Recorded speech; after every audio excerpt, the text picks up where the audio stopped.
So ఇప్పుడైతే chicken చేసేద్దాం. నేను జస్ట్ ఆయిల్ చికెన్ మాత్రమే వేసుకున్నాను.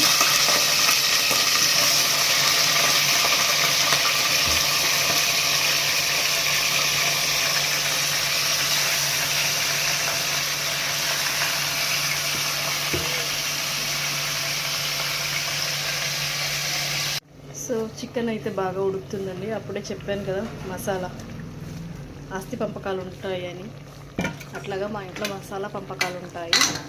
దీంట్లో కూడా నేను కొంచెం లాగిచ్చేస్తా, ఎందుకంటే చికెన్ ఎవరు వదులుతారండి, అస్సలు వదులుతారు. అండ్ చికెన్ కూడా రెడీ అయిపోయింది చూసారా.